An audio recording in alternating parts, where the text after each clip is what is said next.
بە دوواداچوون بۆ گرانبوونی نرخی خورما دەکەین. خورما لە بازاڕەکانی هەرێمی کوردستان بە ڕێژەیەکی بەرچاو نرخەکەی بەرز بۆتەوە، بە تایبەت خورما ئێرانیەکان کە نرخی پاکەتێک خورما لە ئێستادا بەراورد بە پێش مانگی ڕەمەزان 2500 دینار زیادی کردووە. ئێستا گران بۆ بە حکمەوەی کە ڕێی ئێران گیراوە هیچ خورمایەک نایە بەم دیوە. ئێستا پێشتر کارتۆنێکمانە کڕی، ئێستا ئەم کارتۆنە پێشتر ئەمان کڕی بە 18,000. ئێستا ئەم کارتۆنە بە 40,000 تا 38,000. ئەیش بەوەیە کە ڕێی ئێران گیراوە و هیچ خورمایەک نایێت بەم دیوە. ئەمەشیان کارتۆنیمان ئەکڕی بە 20,000. ئێستا کارتۆنی بە 40,000.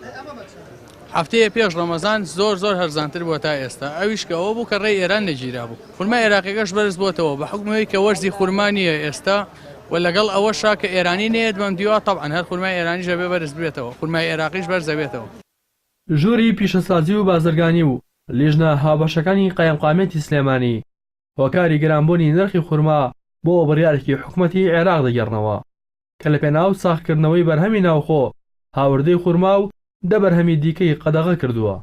بەهۆیشەوە بە قاچاغ و کۆڵبەری خورما هاوردە دەکرێت کە گرانتر دەکەوێت. هەروەها کەمبوونەوەی خورمای ئێرانی لە بازاڕەکان نرخی خورمای عێراقیشی بەرز کردوتەوە. هێچێک لەو دیاردانەی کە بینیمانە یاخود لە هەڵکشانی نرخەکان تایبەتە بە جۆرێکی تایبەت لە خورما کەویش خورمای ئێرانیە.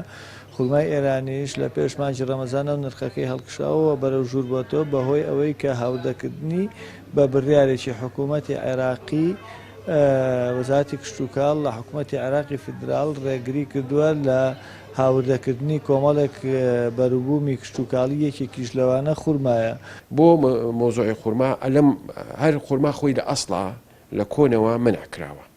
یعنی هی ئێستا نێی ساڵەکانی 60 خورما و ترێ منع بە پێی قانونی عێراقی، بەڵام ئێستا تەکیدی لەسەر کراوەتەوە بە نووسراوێکی تازە گەیشتۆتە زۆربەی دەستگا بەرپرسەکان کە قەدەغا بکرێت، چونکە ئێمە ئەو هەم بۆ حمایەی بۆ پاراستنی بەرهەمی ناوخۆ هەم بۆ ئەوەی چەند نەخۆشیەکە لەگەڵ ئەو دوو بە تایبەت ئەو دوو بەرهەمە کە یەتە ناو وڵاتی خۆمان زەرری پێگەینێ. ئەمە زۆر تەواوە وایە پارەیەکی زۆر ئەدرێ و کابرا بە سیارە بێنێ زۆر بە ئاسانتر ئەیەت، بەڵام کۆڵبەر بە ئەرک و ماندوومنێکی زۆر ئەیێنێ. من ئەوەی تەسەوڕەکەم هەر ئەمە ئەبێ سەبەب بێ ئەگەر حاڵەتێکی ئێران بێتە ئێرە و گران بوو بێت، خۆی ئەسڵەن مەمنوع کراوە بێت، بەڵام کە کۆڵبەر ینی بە قەچاخین بە کوردیەکەی ئەمە وای کردووە کە گران بێ.